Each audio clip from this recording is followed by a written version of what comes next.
샬롬, 반갑습니다. 윤정훈입니다. 이 시간에는 마태복음 24장 29절로 41절까지의 말씀으로 같이 은혜를 나누고자 합니다. 29절입니다.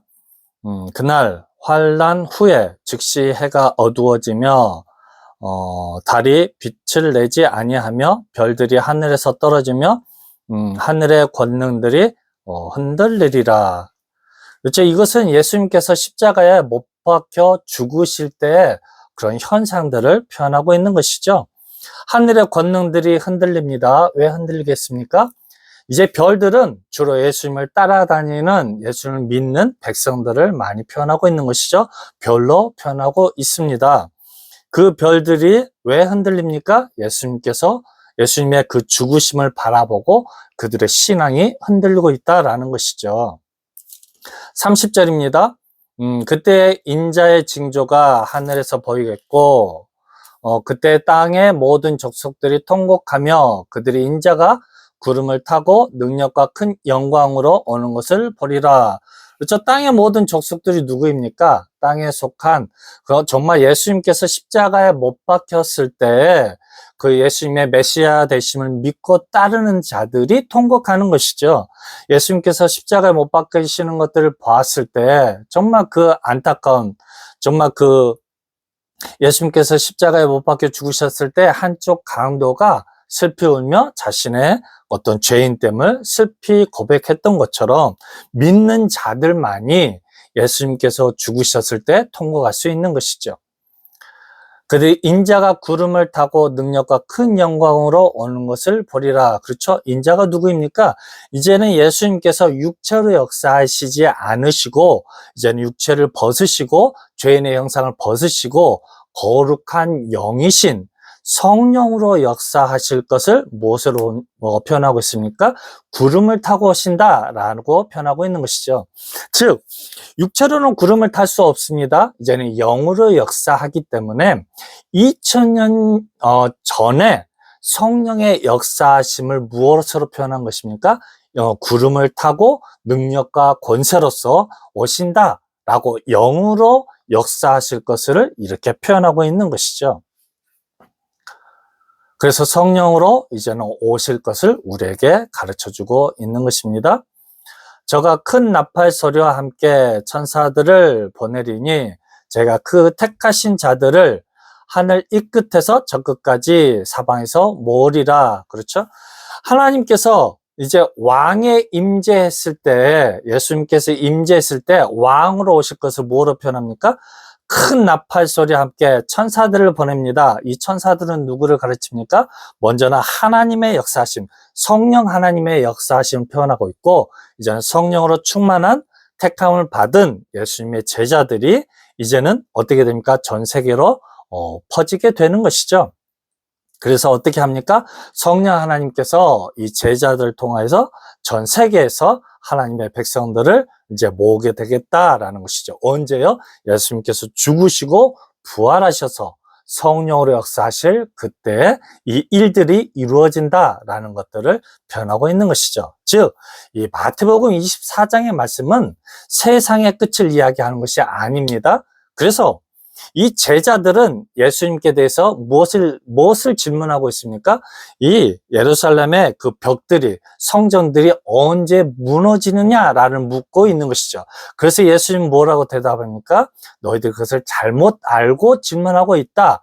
그것을 하나님도 모르고 천사들도 모르고 다 모른다라는 것이죠. 그것을 내가 너에게 가르쳐 주는 것은 이 성전의 무너짐이 예수님이 죽으시고 3일 만에 부활할 것을 예루살렘 성전의 무너짐을 의미하는 것이다 라면서 그들의 잘못된 질문에 대해서 지적하고 있는 것이죠. 32절입니다. 무화과 나무에 비유를 배우라. 그 가지가 연하여지고 잎사귀를 내면 여름에 가까운 줄을 아나니. 그렇죠? 이제 무화과 나무의 비유를 통하여서 이제는 그 때를 너희가 깨달아 알아라 라는 것이죠. 어떤 때입니까? 예수님께서 죽으시고 부활하셔서 성령으로 오실 그 때를 깨달아 알으라 라는 것이죠. 이와 같이 너희도 이 모든 일을 보거든. 이 모든 일이 무엇입니까? 이제는 예수님께서 십자가에 못 박혀 죽으실 때 그때 현상인 것이죠. 하늘에서 별이 떨어지고 권능이 떨어지고 그 모습을 보았을 때에 어느 때가 이제 임재하였다라는 것이죠. 성령으로 역사하실 때가 곧 다가오겠다라는 것이죠. 그것을 무화과 나무의 비유를 들어서 배우라, 깨우치라라는 것이죠. 내가 진실로 진실로 그래서 인자가 가까이 곧 문 앞에 이른 줄 알라. 그렇죠? 문 앞에 이르렀다라는 것이죠. 바로 문 앞에 있다라는 것이죠. 요한계시록에 표현 것처럼 문 밖에 서서 예수님께서 두드린다라는 것이죠. 그분이 누구라는 것입니까? 이제는 영으로 거룩한 영으로 역사하시는 인자다라는 것이죠. 즉 성령 하나님께서 바로 누구라는 것입니까? 내가 다시 오시겠다 하신 그 예수님이다라는 것들을 가르쳐주고 있는 것이죠. 삼위일체 하나님을 표현하고 있는 것입니다.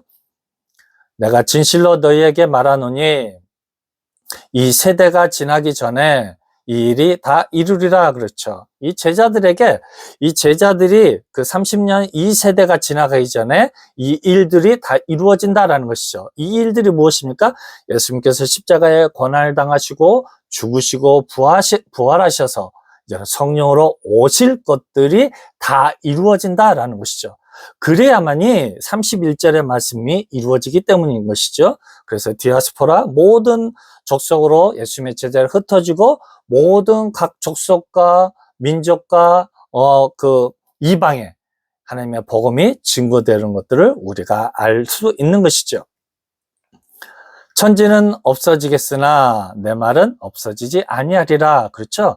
이 예수님께서 하셨던 이 말씀, 이제는 성령으로 이제 예수님께서 고난 받으시고 죽으시고 부활하셔서 성령으로 오시는 이 말씀은 반드시 이루어진다라는 것이죠.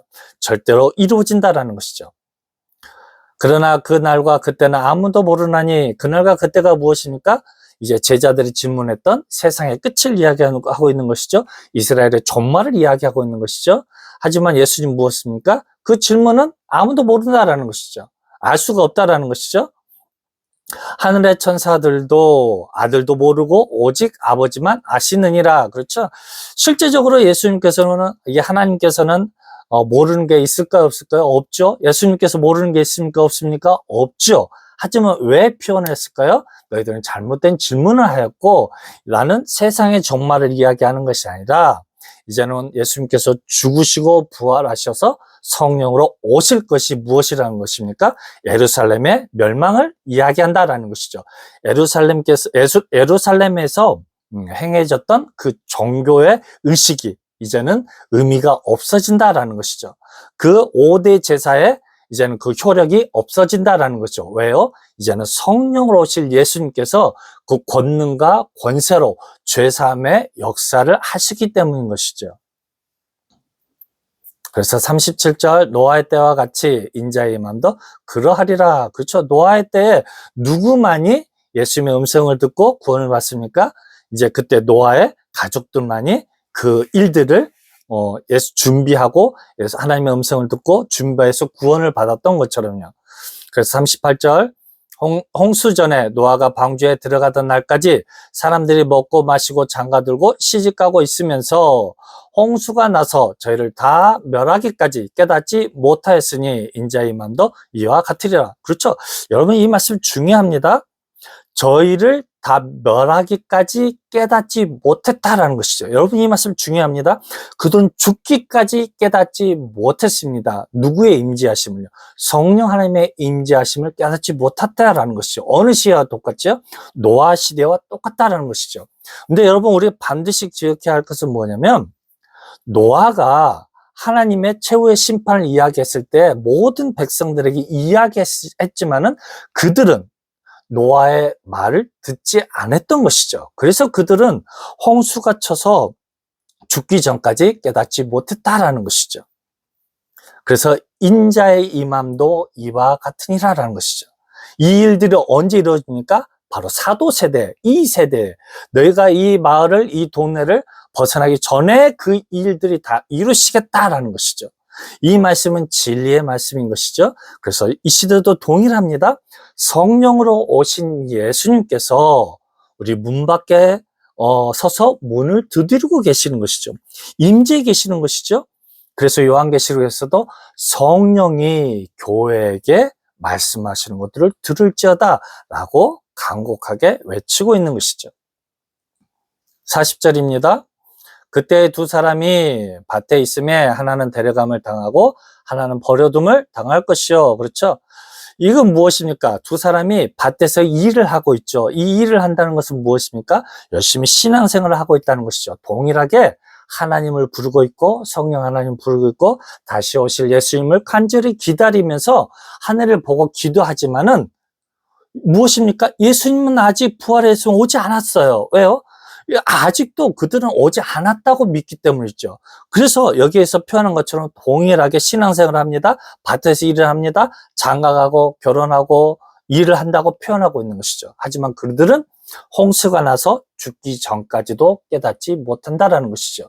누가 임재했으면요, 성령 하나님께서 우리 문 밖에 서서 문을 두드리고 있다라는 그 말씀을, 이 성령 하나님께서 이 제자들에게 표현한 것처럼 내가 곧 오리라, 속히 오리라, 그래서 내가 세상 끝날까지 함께 하시리라 라고 말씀하시는 그 예수님의 음성을 듣지 못함으로, 그 예수님이 우리의 마음속에 함께 하심으로 세상 끝날까지 함께 하시는 것이 아니라 아직도 하늘에서 오지 않은 걸로 알기 때문에 이 시대에 우리의 신앙이 흔들릴 수밖에 없다라는 것이죠. 그래서 이 시대도 동일합니다. 예수님께서 죽으심으로 많은 사람들의 신앙이 흔들리고 견고하지 못한 이유가 무엇입니까? 모래 위에 세워진 건물이 될 수밖에 없었던 이유는 아직도 이 시대의 모든 신앙인들이 다시 오실 예수님을 기다리고 있기 때문에 그들 마음속에 예수님이 없는 것이죠. 하지만 우리의 신앙은 무엇입니까?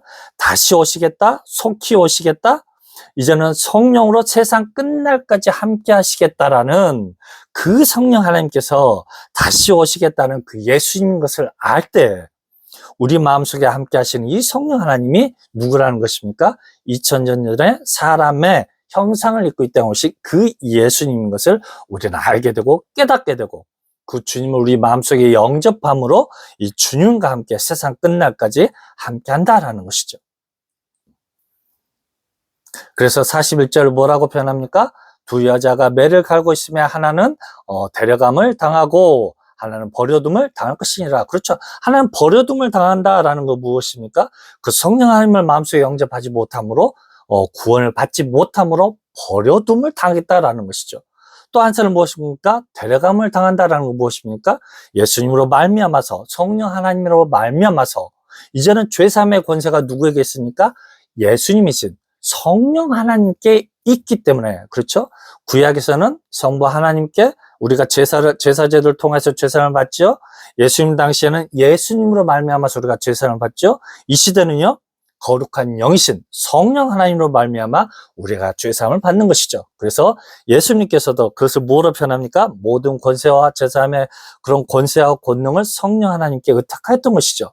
왜요? 이제는 성령 하나님께서 죄사함의 권세를 가지고 있기 때문인 것이죠.